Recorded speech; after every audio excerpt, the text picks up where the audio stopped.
Okay, so yeah, we're now going to turn to Milarepa. And last week Akasha Mitra gave a talk on the life of Milarepa, kind of going through the early life of Milarepa. If you weren't here, I recommend, it's on our YouTube, I recommend listening to it. It's a really good talk, and the life of Milarepa is just a really entertaining story, as well as being dharmically significant. So I do recommend listening to that. But I'm just gonna quickly go through some key points just so we're all caught up with Milarepa's life. So this is set in 11th century Tibet, so Milarepa was born, and he had a tragic early life, really. The early years of his life were quite tragic. He was born into a family. His father was wealthy. He was a wealthy merchant, but his father died when he was very young, and he was put into the care of his uncle and aunt. And the uncle and aunt were given Milarepa's fortune to look after him and give it to him when he was of age. But his uncle and aunt basically stole all the money. They just took the money for themselves, and they turned Milarepa, his mother and his sister, into their slaves, basically. So they just became house servants and didn't have access to the money, and they were made to live like animals, it's said. So it's kind of the early years of Milarepa's life.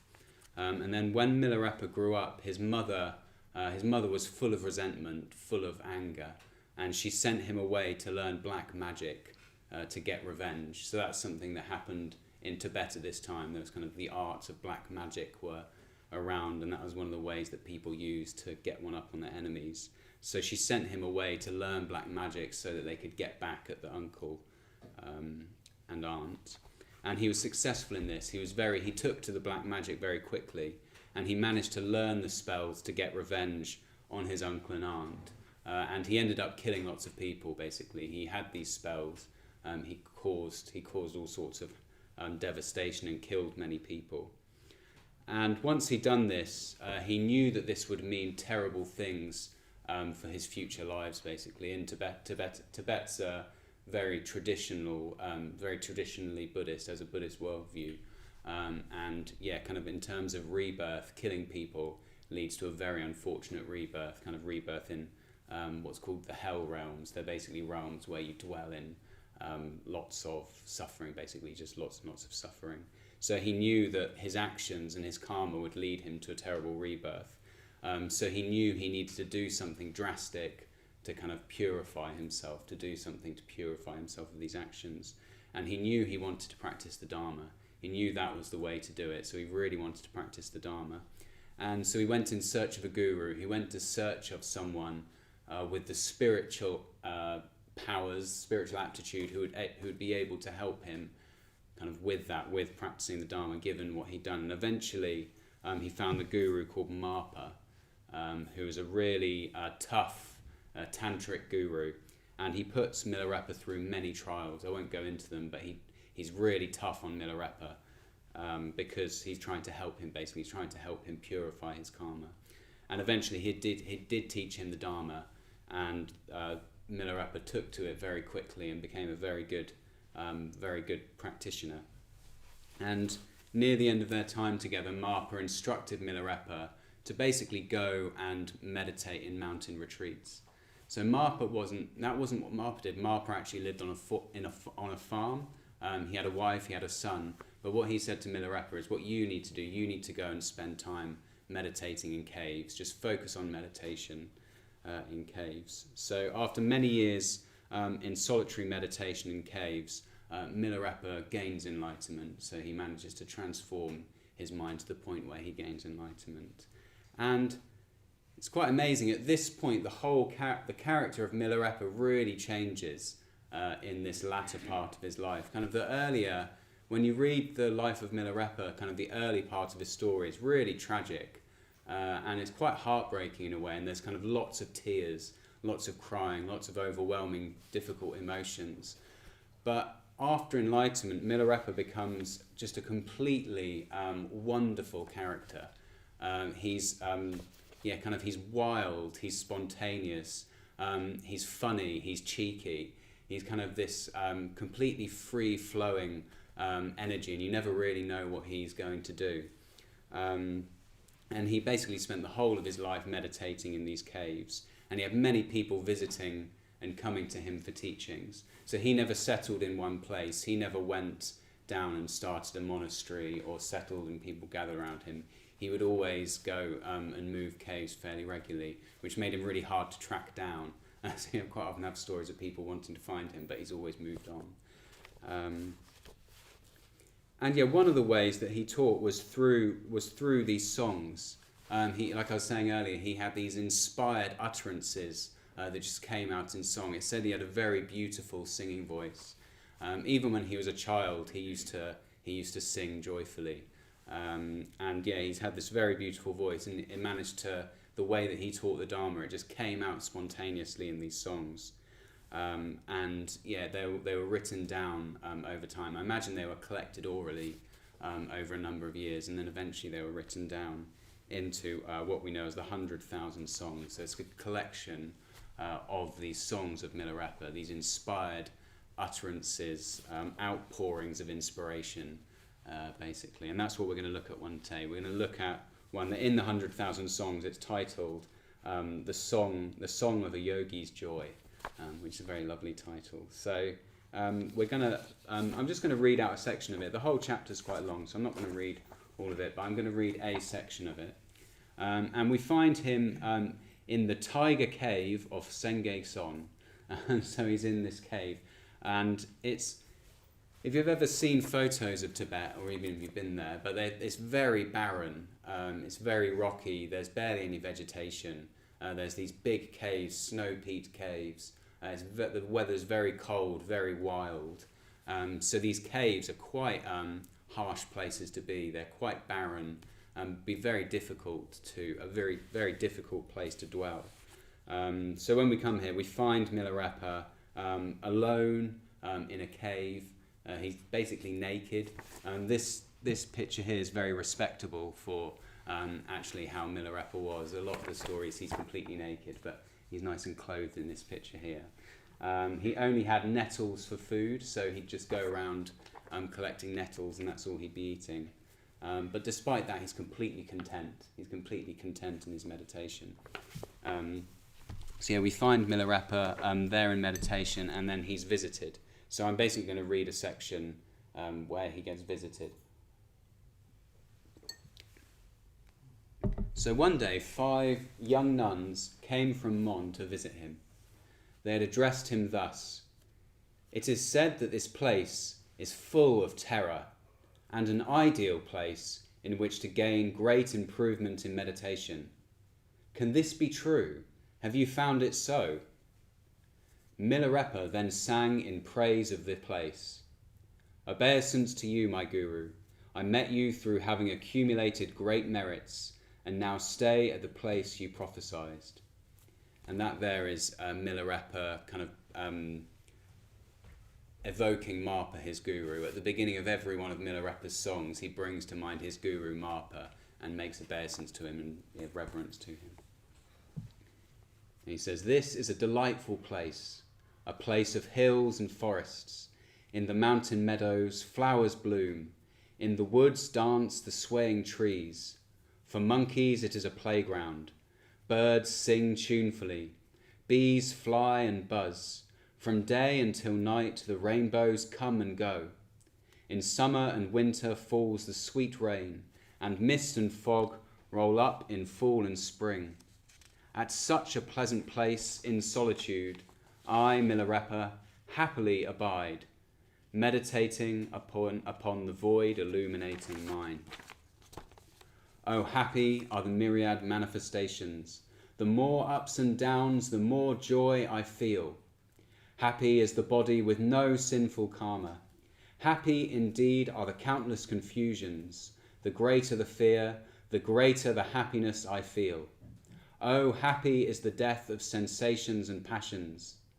The greater the distress and passions, the more can one be blithe and gay. What happiness to feel no ailment or illness. What happiness to feel that joy and suffering are one. What happiness to play in bodily movement with the power aroused by meditation. To jump and run, to dance and leap is more joyful still. What happiness to sing the victorious song What happiness to chant and hum, more joyful still to talk and loudly sing. Happy is the mind, powerful and confident, steeped in the realm of totality. The most extreme happiness is the self-emanation of self-power. Happy are the myriad forms, the myriad revelations. As a welcoming gift to my faithful pupils, I sing of yogic happiness. So it's a very, very joyful song. And he is singing about all the happiness he's feeling. But basically the main thing I want to explore tonight is how can this man who's alone in a cave with nothing but nettles be so happy? I'm here with pretty comfortable life. I can get food whenever I want. I've got a roof over my head. I've got friends. I've got leisure activities. But a lot of the time, I'm not happy. Whereas we've got Milarepa here, who's living in a cave with nothing but nettles and maybe a small cloth to cover himself sometimes. But he's this happy. So what we're going to spend the evening basically looking at how can Milarepa be so happy. But what I want to do now, just before we go for the tea break, is if you just get into groups of 3 or 4 and just explore why do you think, how do you think Milarepa can be so happy? How can someone that has nothing and lives alone in a cave for years be so happy? And don't just say he's enlightened. That's that's a given. But like, what is it that makes it so that someone like that could be so happy having so little?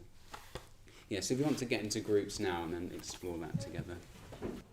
Okay, great. So yeah, welcome back. And before the tea break, we were looking at how can Milarepa, a man with nothing, be so happy. So that's basically what we're going to explore in this second half. We're going to look at the different aspects of Milarepa's life, the way that Milarepa lives, and see how could a man like that be so happy.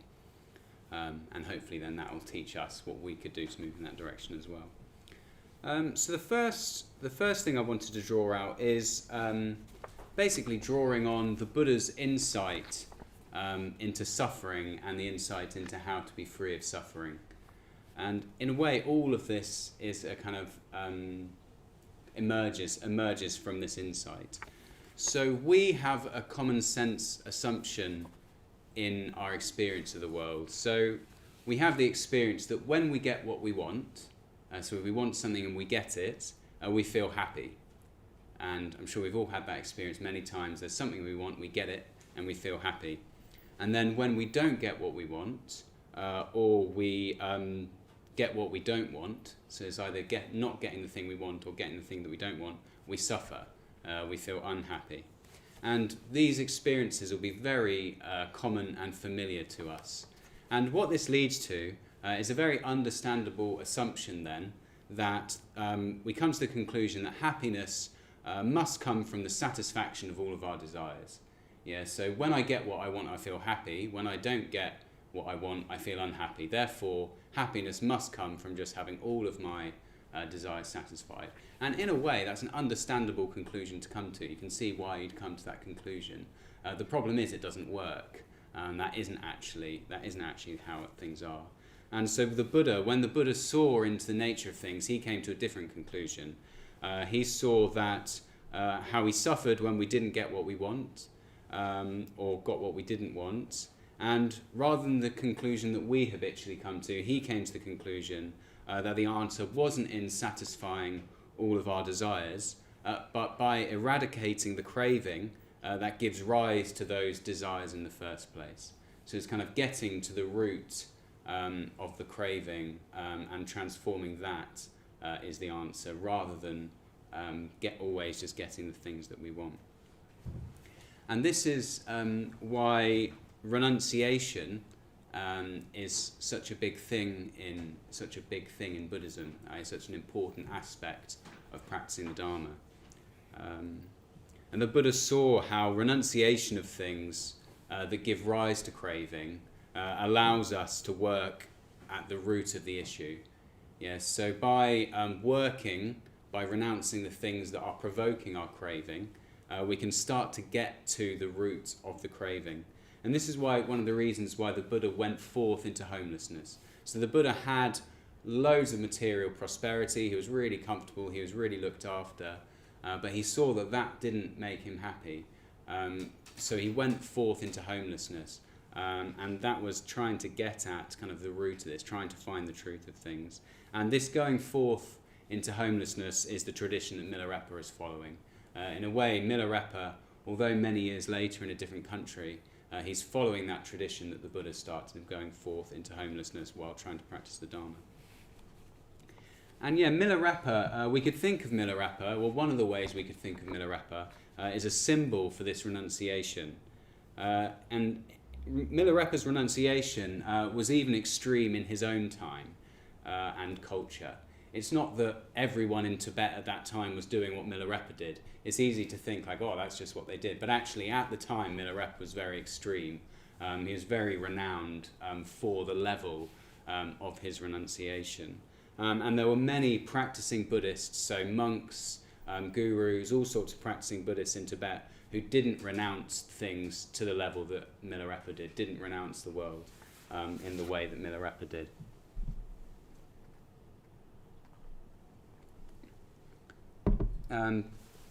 But what does renunciation mean for us? What's that going to look like in our life? Chances are we're not likely to go and live in a cave. I don't want to write anyone off from living in a cave. Maybe one of you will, but likelihood is we're not going to. Although I do know some order members that have done solitary retreats in caves. I do know people that have gone and done that for a limited period of time. So it's not completely out of the question.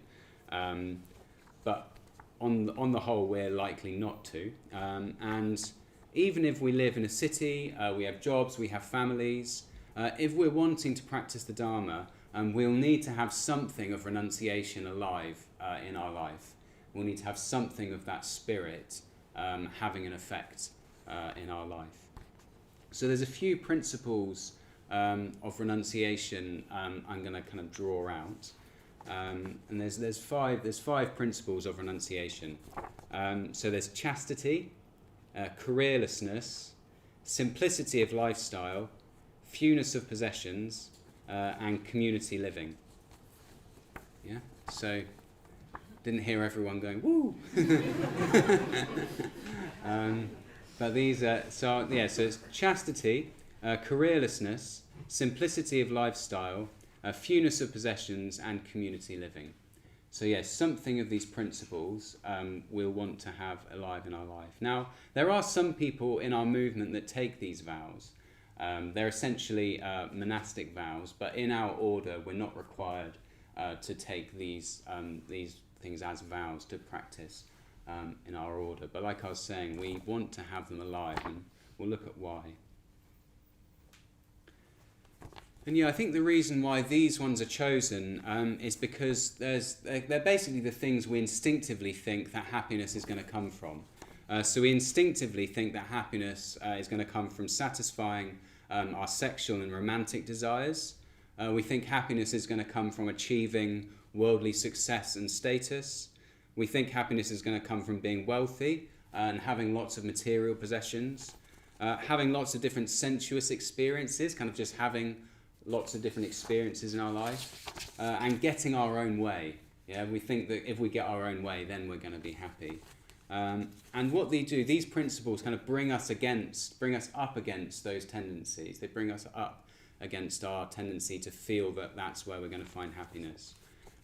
So the principle of chastity brings us up against our sexual craving. Careerlessness brings us up against our craving for success and status. A fewness of possessions brings us up against craving for wealth and material possessions. Simplicity of lifestyle brings us up against our craving for sense experiences. And communal living brings us up against our craving to basically always have things our own way. Yeah, so you can see how these aspects directly work against where we instinctively go for happiness. So if we're wanting to practice the Dharma, if we're wanting to work on our mind, we all need to be moving in that direction, at least internally, at least in terms of placing less of our emotional weight on those things. So even if things aren't going to change Externally, internally, we want to be placing less weight on those things and less expectation on those things to give us happiness.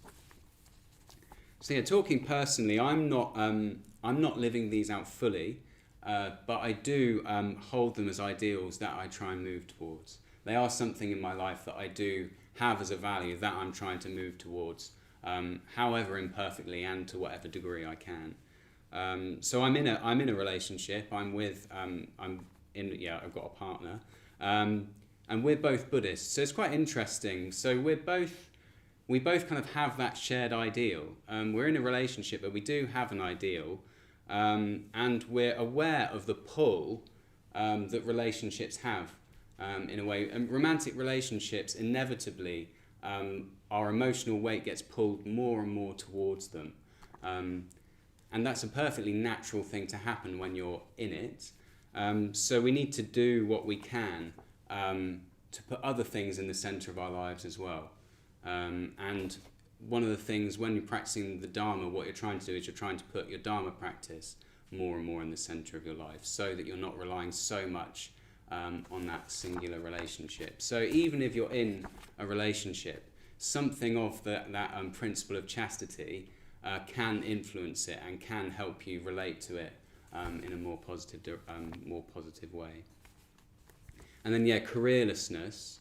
I've had a couple of different careers in my life, and then most recently I was doing primary school teaching, and I did leave my career behind, and now work at the centre, work at the Buddhist centre. And for me, that has been a freeing, in a way, kind of like leaving the paradigm of a career and giving more of my life to the Dharma has been freeing. But also I can see how even working at a Buddhist centre can become a career. The tendency to want to kind of achieve and prove yourself and be successful and look like you're doing a good job, all of that can be infused even here. So I think this principle of careerlessness, we all want to be applying it to our jobs. It's not about, it could be about making concrete change, but really it's about how are we relating to that? How are we relating to our career? And how much of our emotional weight and self-worth are we putting on that? And then here's one more example with fewness of possessions. I used to own a car, and I loved it. I had it since I was like 17, and I had it until a couple of years ago. And I was so attached to it. And the idea of getting rid of my car made me so sad. I'm so sad about losing my car. But eventually I was just like, my lifestyle isn't going to support me having this. I'm going to need to get rid of it. So I ended up getting rid of it. And actually, once I got rid of it, I felt so free. It was like, that was such a burden. But because I liked having it, I didn't quite see how much of a burden it was. And then when I got rid of it, it was like, that was something that was just always slightly weighing on me. It's like, there's this expensive thing that I have to pay lots of money to upkeep, and things go wrong, but now actually not having a car, I feel way freer. So it's like an example of being attached to a possession, but actually having fewer possessions being more freeing. Yeah, so I think what I want us to do now, I want us to explore renunciation together, and just think about what's your response to renunciation. So I kind of evoked those different principles of renunciation there. What's your response to that? Whatever that is, whatever your response to it is, and there might be mixed responses. And also, have you had any experiences of renunciation that have led to happiness? Has there been a time where you have renounced something, consciously maybe, and then that lead to happiness? So they're the two. Yeah, what's your response to it? And have you had any experience that has led you more in the direction of happiness? Okay, who can share with us their... let's start with what's your response to renunciation? And what's your initial response to the idea of that?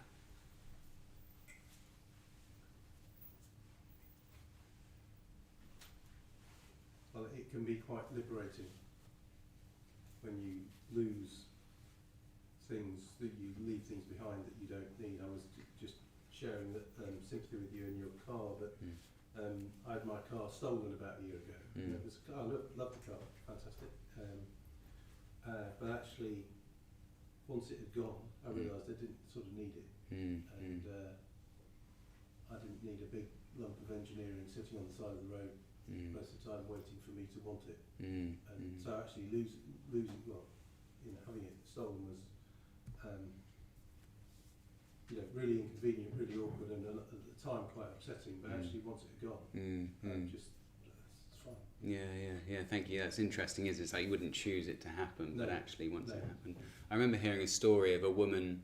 I think it was a woman who came to talk to Jnana Varcha, one of the teachers here, and her whole house had burnt down.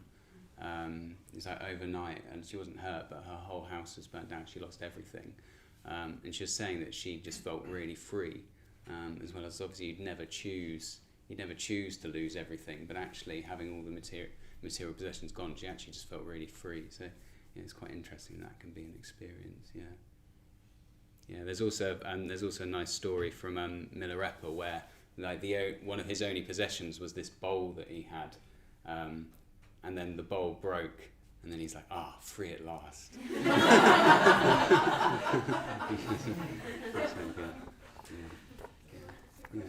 think it's interesting that when you first mentioned renunciation, there was a slight tightening in my stomach, kind of resistance. And the stories we've heard have really been about when things have been taken from you rather than you renouncing. And I think it's easier, isn't it, when circumstance forces you into that place, and then you go, okay, yes, actually I can, but it's quite hard for it to come from inside you. Yeah, I think that's a really good point. Yeah. So has anyone had an experience where you've chosen to renounce something and that's led to happiness? Yeah, David, do you want to go? I had that experience when I was on with you on the men's 90 intensive retreat, because I kind of dived into the deep end there, and it was really strange for me in the first couple of nights, because sharing a dormitory with another couple of guys, not having my creature comforts, not being able to watch football, no digital devices. I felt as though I was giving it all up, and the first couple of nights I was thinking, how the hell did I get out of here without losing face? But just sticking it out, and then just feeling a level of peace and serenity that I've never experienced before. But you have to go, Yeah, great. Not a big sacrifice, really, just share a dormitory with another couple of guys. Yeah, but it is renouncing the way you normally are, isn't it? Yeah. For a period of time. Yeah, great. Yeah, thank you. Yeah, one more? Yeah. I just wanted to say, from what you said, so I don't know your name. David. No, sorry, the woman next to Oh, you. Oh, sorry. Right. Yeah, no, like when you said that the people said that things were taken and it's hard to like go in and renounce. So what I'm feeling is that like it's just unnecessary renouncing anything because it will happen naturally. Things will just fall away. So you don't have to worry about, I'm going to renounce this or that. Like you're just not going to want it, and then it's just easy. That's what I was going to say. Well, so you're saying like renunciation would naturally happen as you're practicing, is that? Or is it still bad? I don't know. Well, I think there is something to that where it's not always going to feel like a massive wrench to renounce something. Actually, a lot of the time it will be more like you've grown out of it in a way. Yeah. It's kind of like you've developed to the point where you just don't need those things anymore. So, but I think other times we do need to more decisively try and renounce something. Yeah. Well, I think in our group, three things that we talked about were a kind of gradual moving away. So there's a bit of like, well, this is pointless, I don't want to do this anymore. But even so, then there's quite a lot of attachment. Yeah. But then gradually, because you really find you really do not want to do it anymore. Well, we reported that we saw these things dropping away, like you say. Yeah. So there's a bit of both, really. Holding on to the old habit, but then gradually loosening somehow. Yeah, great, And thank you. then stopping. Yeah, and then not needing it anymore, not wanting it anymore. Yeah, great. Yeah, okay, Leah, last one. Yeah. Something came to me recently. My parents are moving house, and they found around 50 soft toys in the attic. Sent me all the photos. And my immediate reaction, despite having practiced for 5-6 years now, was I'm not getting rid of any of them. And that's still there. And it's such a fascinating little case study because I should be able to. Interesting. Yeah. Where are they now? Yeah. Well, keep us updated. Yes, I think I'll be able to whittle it down. Great. Yeah. What if you gave it to children in need? Maybe that would be like. I need children. I need children. Oh, children in need.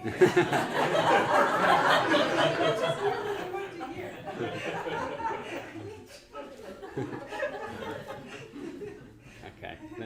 We'll move on to the next section. So these are kind of like looking at what in our life can we renounce so that we can feel more free, so that we can be more free in our lives. But our attachments go even deeper than that. And Milarepa's songs goes on to this. So our attachments go down to life itself. Yeah, so we're attached to life itself. And this is basically where our survival instinct kicks in. And if we want to be free in the way that Milarepa's free, we need to transcend even the fear that arises from these survival instincts. So when our sense of survival is threatened, we instinctively become fearful. Fear instinctively arises.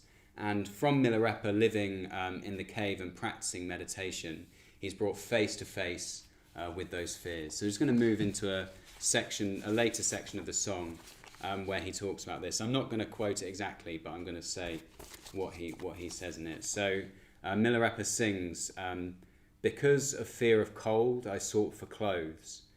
Because of the fear of poverty, I sought for riches. Because of the fear of hunger, I sought for food. Because of the fear of thirst, I sought for drink. Because of the fear of loneliness, I searched for a friend. Because of the fear of going astray, I sought for the right path to follow. So he's talking at this point, before he's enlightened, he's kind of recalling the way he was before he was enlightened. And he's experiencing fear of all these things. All these things are causing fear.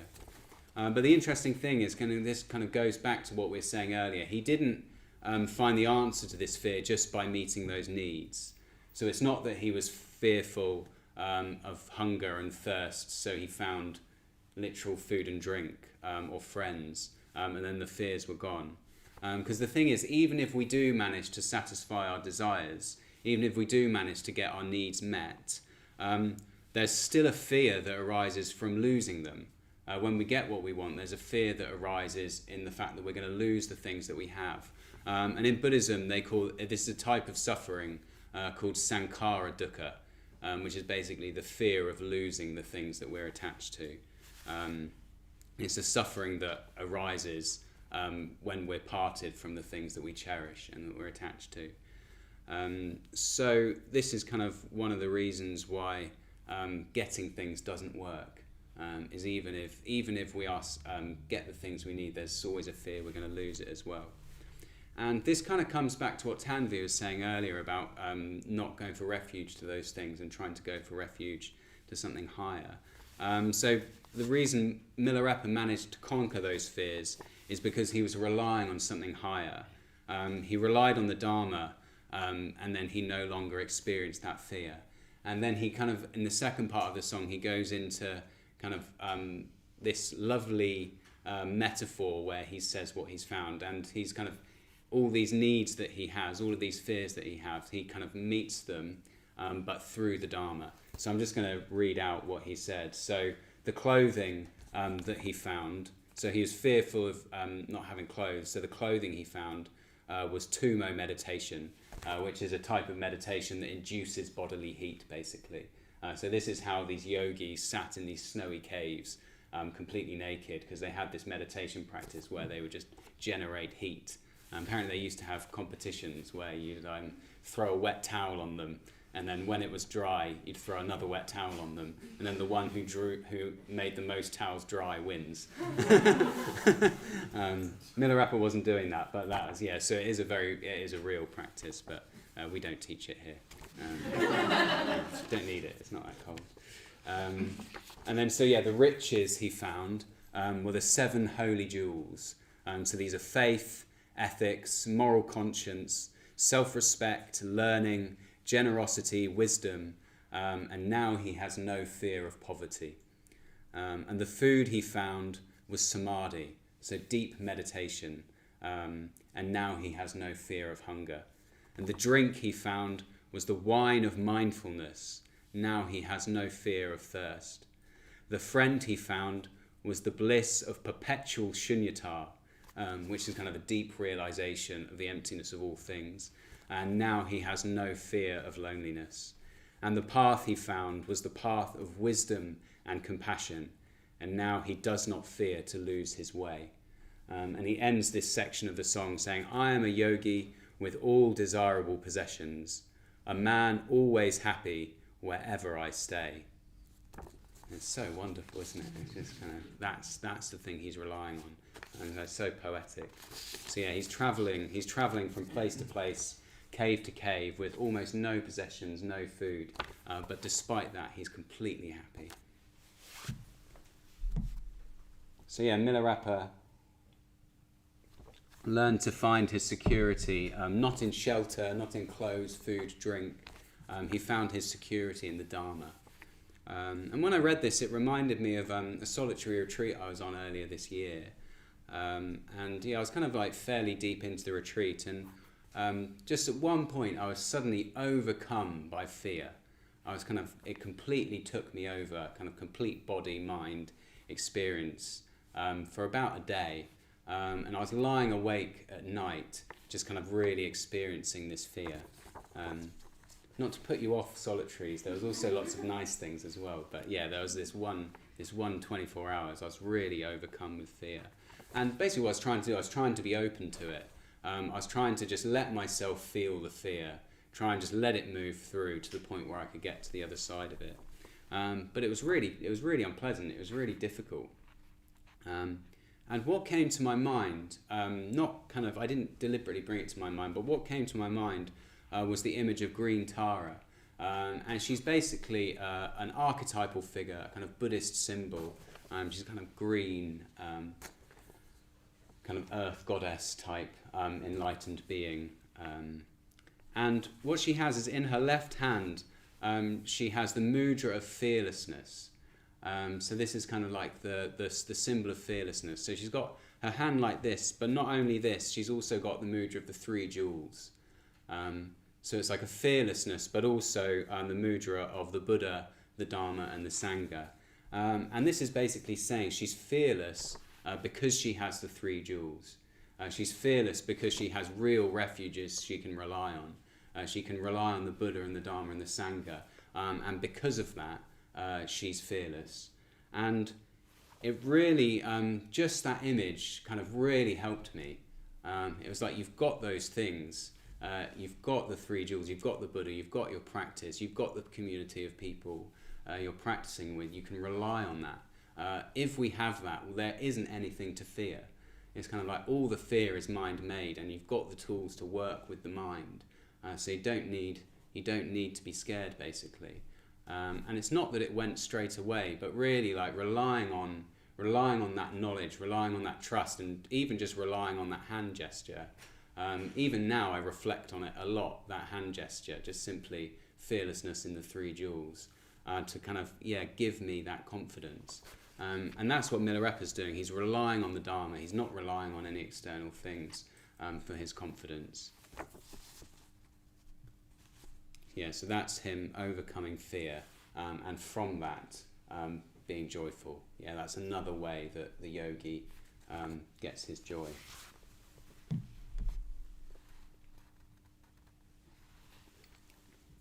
Okay, so the next aspect of Milarepa that I want to focus on is his nakedness. So he doesn't wear any clothes except for a meditation sash. And this is, historically, this would be accurate. So as a yogi, he wouldn't have had many clothes, he wouldn't have had many belongings, he wouldn't have needed them in a way. And yeah, like I said, he practiced this meditation technique that allowed him to generate this inner body heat. But there were others around at the time that didn't renounce things in this way. There were other great Tibetan lamas around the time. And through Milarepa's, if you read the stories of Milarepa, he encounters them time to time. He encounters these lamas. And many of them, they have these grand outfits. They have lots of wealth. They're kind of given lots of gifts by their disciples. They're looked after really well. But from Milarepa's perspective, this is all bolstering the ego. He's kind of gone forth even from that. So even these lamas, they'd be great practitioners in their own right. But Milarepa thinks that all of that is just going to bolster your ego. It's just going to bolster your sense of self. What we really need to do is we need to go forth into the caves. And yeah, so we all do. So yeah, I'm focusing on kind of the metaphor of the clothes and the nakedness here. And with the lamas, they all have this like grand regalia that they wear. But we all do this, really. We all do this literally and metaphorically. So the clothes we wear, or the clothes we choose to wear, communicate how we see ourselves. They communicate something about how we see ourselves. And it's often linked to status. We want to kind of appear a certain way, to be of a certain status. I was thinking back, when I went to university, I went to a contemporary music university. And it's really funny, you could tell what genre people played by what they wore. You'd be like, oh yeah, you're a folk artist, you're a heavy metal artist, you make drum and bass. And it's kind of like people would dress up, and I did it too, it's like dress up in a way that kind of communicates the sort of music that you make. And the same, when I worked in video production, it was just like always all black with a cap on. And that's what everyone did. Anyone who made videos, like that's the outfit they wear.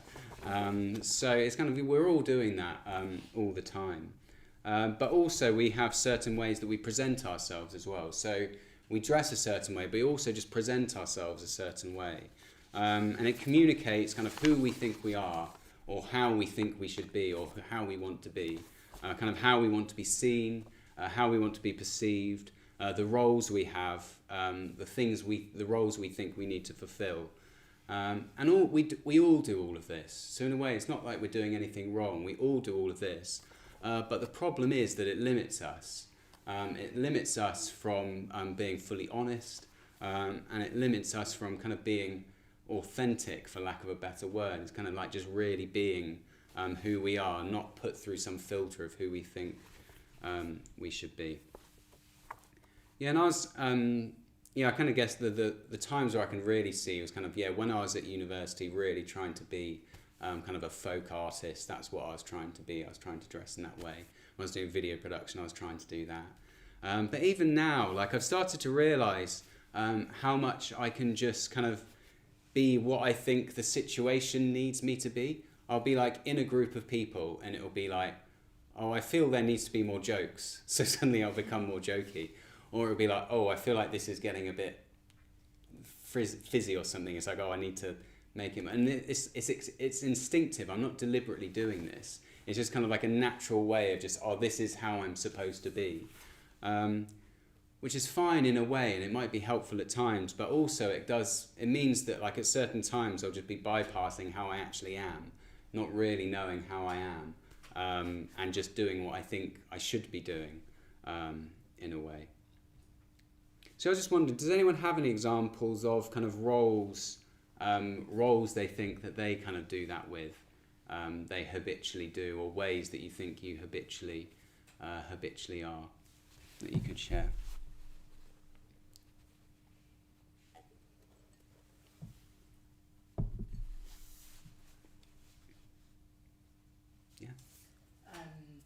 I was thinking, I work in the, I could speak about this for hours, so I'm going to be careful.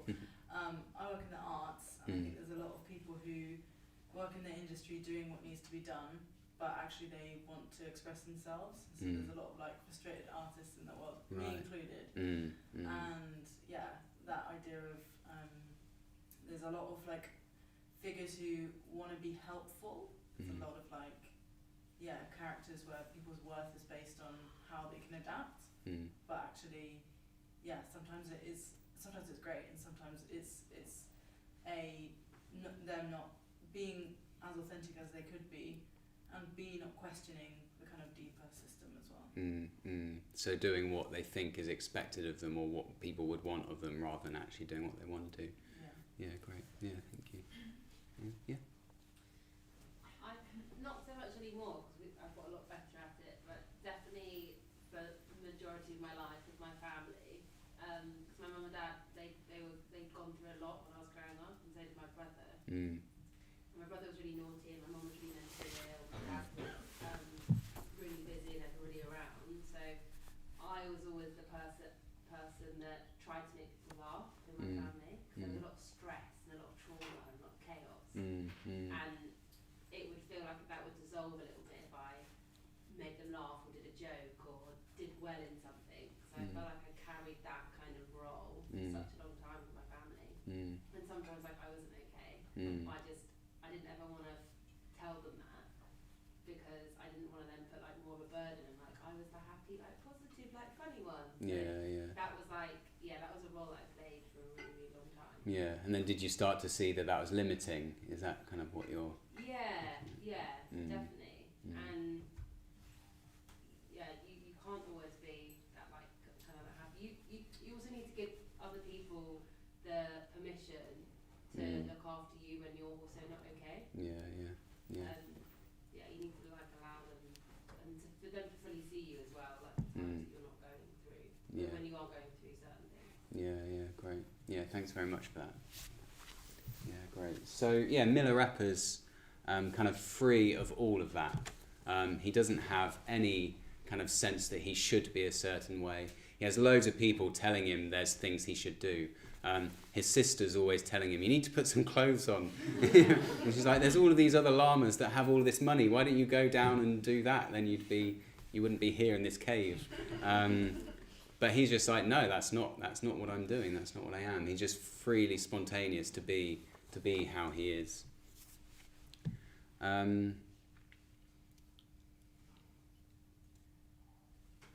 So if we can be free of those roles, or that feeling like we need to be in a certain way, we'll be able to be much more spontaneous, and joy will much more likely arise. But we also need to be, just to continue the metaphor of nakedness, we need to learn to be naked in communication as well. So in communication, it's easy to hide parts of ourselves, isn't it? It's easy to hide the parts that we don't like, or we don't think will be very flattering. It's easy to hide the messier parts of ourselves, and only want to communicate things when things are kind of like figured out and neatly packaged up. And you can be like, oh, there was this thing, but I fixed it, so it's fine. There you go. But it's actually much harder to kind of be in communication and be messy and kind of show those sides of ourselves.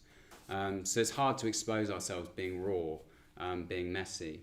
And the main way that we can learn to do this is through friendship. It's through friendship where we can really communicate. So if we can get into deep communication with others, ideally other people that are also trying to do the same thing, then we can learn to be more honest. We can be honest with our friends about the difficult sides of ourselves, the parts of ourselves that we wouldn't necessarily want to be exposed so much. So our anger, our jealousy, our spite, our like lust, our conceit, all of these things that all of us have, but we don't like to think of ourselves in that way, and we definitely don't want other people to think of us in that way. But the problem is, if we don't ever let other people see that side of ourselves, we're always going to have a fear that they're going to find out one way or another. Yeah, so it's not that by showing it, actually it's fine because they don't know. There's always going to be a fear that one day they're going to find out. Whereas if we can be open about that, if we can have at least some friends where we can be fully honest about what goes on in our mind, about what goes on in our life, we'll just be able to trust much more that we're okay in a way. As long as we're hiding stuff, as long as there's stuff that we're not communicating, even if people are being loving to us, even if people are showing us lots of love and care, we'll have a narrative of oh yeah, but if they knew that, then they wouldn't love me. If they did that, they wouldn't be like that. So we need to have at least some people in our life that we're being fully open with, fully letting us see all of ourselves, kind of warts and all. So yeah, confessing, that's kind of the way we talk about it in Buddhism, is kind of like confessing our faults, confessing where we haven't been skillful. And this leads to a clear conscience, basically. Even if we've acted unskillfully, if we can really fully communicate our regret about it, that leads to a clear conscience, which naturally then leads on to joy. Yeah, so that's another way that we can have this joy arise in our lives, is just by being in communication, opening up about all the different parts of our minds, and that will naturally lead to a clearer conscience and lead to joy.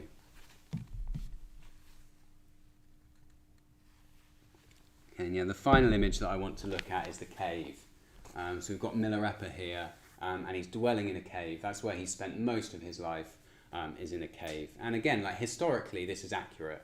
That's what he did.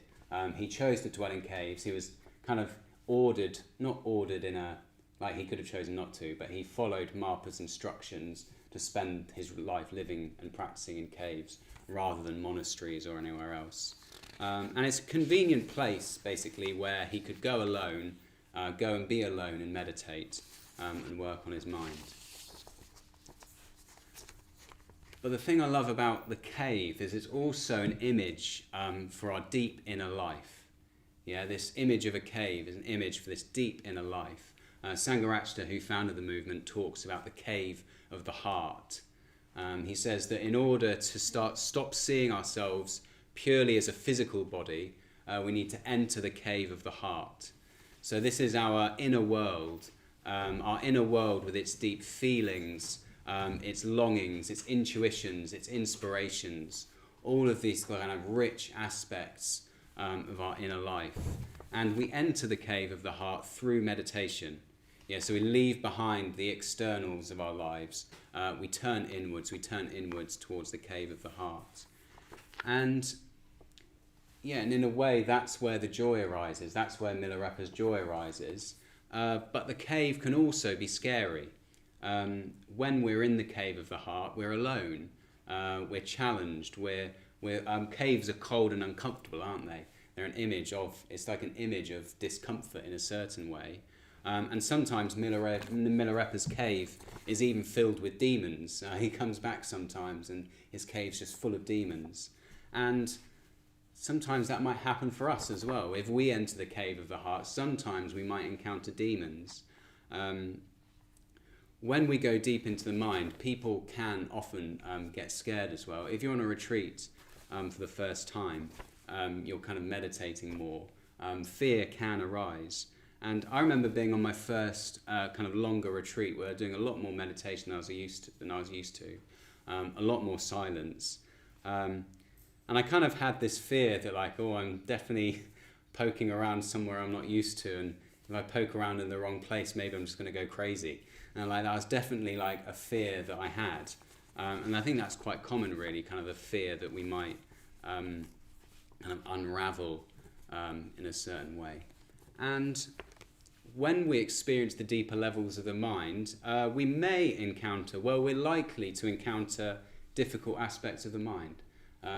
In a way, the Buddhist path is going towards that. It's learning to face the difficult aspects of our mind so that we can transform them. But as we go deeper into the mind and confront those demons, we also experience the deeper joys of the mind. There's kind of deeper levels of positivity that we won't ever experience unless we go into the cave of the heart. And Buddhism's very clear that the mind is naturally pure, luminous, blissful. It's like all of those things are there in the mind. It's covered up. It's clouded by these defilements of greed, hatred, and delusion. But through dwelling in the cave of the heart, through dwelling in the cave that Milarepa is in, and what we can dwell in metaphorically, we can encounter that joy more and more fully. We can experience that. So, like I said at the beginning, I doubt many of us are going to live like Milarepa. I doubt many of us are going to go and live in a cave. But I think we do all need a Milarepa within us. We all need a Milarepa somewhere. We need a part of us that's willing to move in the direction of renunciation, that's moving in the direction of freeing ourselves from attachments to sex, success, wealth, always getting our own way. We need to be moving in the direction of being free from them. We need to be willing to face those deep instinctual fears as well, and rely more and more on something that can actually sustain us, that can actually fulfill those things. We need to be willing to free ourselves from our roles and our status, or of our habitual way of being. And we need to be willing to be open in communication with others as well, being willing to be seen completely, fully. And yeah, finally, we need to be willing to enter the cave of the heart. We need to face any demons that may be lurking there. And then, from that place, we'll be able to experience the joy that Milarepa experienced, this yogi's joy that he's been singing about. We're able to move towards that and dwell in that. And maybe from one place, we'll be able to kind of sing our own song of joy from practicing.